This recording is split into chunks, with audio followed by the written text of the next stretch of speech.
Live from downtown Detroit, home of WDIV and Click on Detroit, Local 4 News at 5 starts now. A paramedic and EMT shortage here at the Detroit Fire Department. How they're tackling the issue to solve the problem. A lot of new activity here at the site of the green ooze investigation. I'm Hank Winchester. Help me, Hank. You may be surprised to learn what's happening now. All right, Hank, we're going to begin, though, with Storm Tracker 4. It is full of a lot of green at this hour, making for a soggy evening commute. We've got that rain marching on through. The question, how long is it going to last? Start things off here at 5 with Paul Gross. Paul? Yeah, fortunately, this is light, and I do have lightning tracker turned on here on Storm Tracker 4. There is no lightning with this stuff. We're just talking about garden variety light rain, but the timing with rush hour, never a good thing. So you can see this primary band here moving through the area, and then you see this little skinny band right here. That's ahead of the cold front that's coming through, and that's going to drop our temps. Now, our temps have already dropped somewhat during the day. We were in the mid-60s earlier. We're now in the 50s. Notice the wind is still gusting to near 30 miles per hour in spots. So through the evening hours, the showers, I think, confined to the first part of the evening, and then that will be ending. We'll have aggressive clearing after midnight. Temperatures falling through the 50s, so slowly at first, so mild evening, then upper 40s by midnight. We have a lot of changes to talk about, including a weekend forecast that includes flakes. We'll do that in a few minutes, guys. All right. Our other top story, a warning from Michigan's largest hospital system. Putting it simply, the battle against COVID here in Metro Detroit is not even close to being over. In fact, they say the region is now a hot spot and hospitals are filling up quickly. So much so, they are officially now calling this the fourth surge.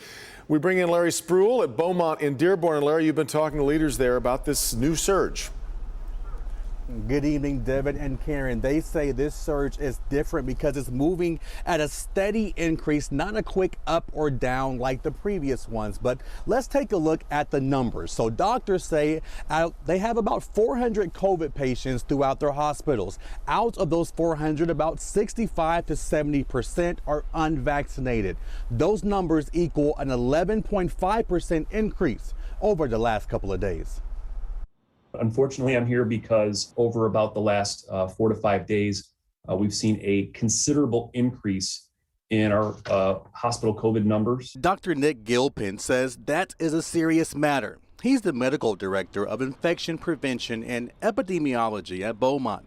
Right now, they have about 400 patients with COVID. The percentage of tests positive in the Tri-County Metro Detroit area has also increased and is now around 11.5%. Dr. Gilpin tells me out of those roughly 400 COVID patients in the Beaumont hospitals, about 65 to 70% are unvaccinated, which is forcing a fourth COVID surge, making Metro Detroit a COVID hotspot once again. For the last couple of months, say starting in about late August, early September, we've been experiencing this slow burn, this slow, steady increase. But why now? And where are these cases coming from? For starters, it's for certain that we still have a significant proportion of unvaccinated in the community. We know that cooler weather that we've been experiencing over the past couple of weeks creates conditions that are more favorable for the virus to transmit. We're also seeing that the largest case increases are happening right now among school-aged kids. That's kids who are between 10 and 18 years old. And so doctors also say they are seeing another surge of COVID cases within nursing homes, and also they are concerned with large indoor gatherings as the holiday approaches. They say that is a recipe for another surge. So a lot of factors are going into this fourth wave of COVID cases. We are live at Beaumont in Dearborn. Larry Spruill, Local 4. Worrisome stuff. All right, Larry, if you want to learn more about the situation, we have posted 7 big takeaways from today's COVID update at clickondetroit.com. Now, more than 2 million at-home COVID-19 tests are being recalled because of a problem with high false positive results. Recall is for Ellume brand COVID tests. There have been 35 reports of false positives. The FDA says the reliability of negative test results not affected. The tests were manufactured between February 24th and August 11th. They were distributed from April 13th to August 26th. It's been nearly 2 years after that toxic green ooze was first spotted along I-696, and today the work to clean it all up is still far from over. Now work crews are back in Madison Heights as they tackle a new issue. Consumer investigator Hank Winchester live. And Hank, a lot of people thought this was all wrapped up. Turns out that's far from it. Sorry, Karen, the umbrella not working. Things got a little windy here. Let me give you a look at the situation right now. This is what it's looked like here in Madison Heights for the better part of about 2 to 3 months. Not many people. This has been gated up, but within the last 24 hours, a lot of activity here, and here's why. The site of the toxic green ooze now the center of brand new activity. Cameras rolling here in Madison Heights, capturing contractors and demolition crews on site. We're told they're gathering new information, coming up with a demolition plan, working on presenting the city with information on how much it will cost to level this mess. It's a problem the mayor has been focused on. The goal? To bring this building down. It's a good step. It is a step in the right direction. We have been battling this situation for years. Here's the issue. We've also learned there's still a lot of work to do inside. While the mess doesn't pose a threat to the public, a lot needs to be done before the wrecking ball can roll in. As for the building's owner, Gary Sayers himself, well, he's been working to stop the demolition. He's remained largely out of sight since these problems were first exposed, and he had little to say when I tracked him down late last year. Can we talk to you about your property? No. Why did you leave your property in disarray like this, sir? You need to answer some questions. Eagle now has control of the site, taking it over from the EPA. The cleanup is moving forward, but it's unclear when it will be safe to bring this building down. Back out here live in Madison Heights, and that's really the question everybody wants answered. When can demolition crews get on this property and begin that work? Well, we are told that a significant amount of work still needs to be done inside. They'll be lucky if that building comes down by next year at this time. We're live tonight in Madison Heights. Hank Winchester, help me, Hank, Local 4. All right, Hank. New at 5, President Biden set to visit Detroit next week. On Wednesday, he will be at General Motors Factory Zero to tout his infrastructure plan. Also just in, a federal appeals court has temporarily blocked the release of records in the January 6th insurrection. Former President Trump asked the court for a stay. It's been granted on a temporary basis.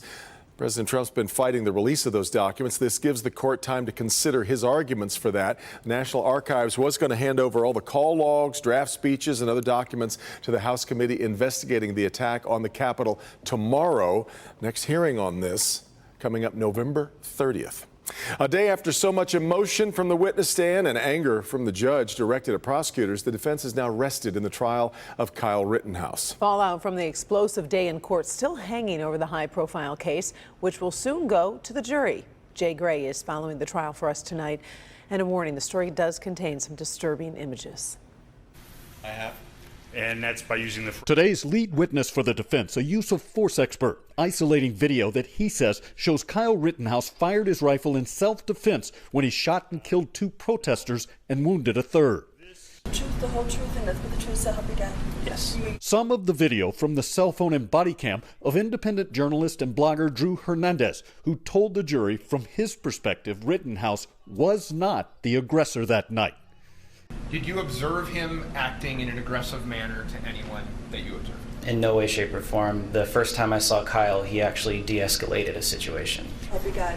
Yes. You may be seated. Supporting the teenager's testimony a day earlier, when Rittenhouse at one point appeared to break down while talking about what he later describes as an attack when pushed by prosecutors. Everybody that you shot at that night you intended to kill, correct? I didn't intend to kill them. I intended to stop the people who were attacking me. Rittenhouse on the stand for hours, the line of questioning from the state sparking anger and multiple reprimands from Judge Bruce Schrader. This was the subject of a motion. I'm well aware of that. And the court left the door open. For me, not for you.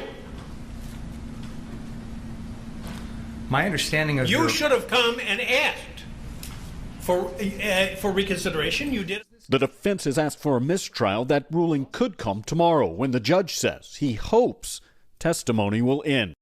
Jay Gray, Local 4.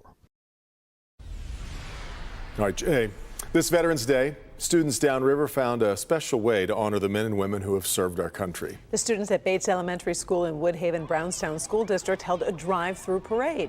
Students lined the road with signs and flags and cheered as the veterans drove by. And at Brownstown Middle School, well, they're collecting Halloween candy to send active military members overseas.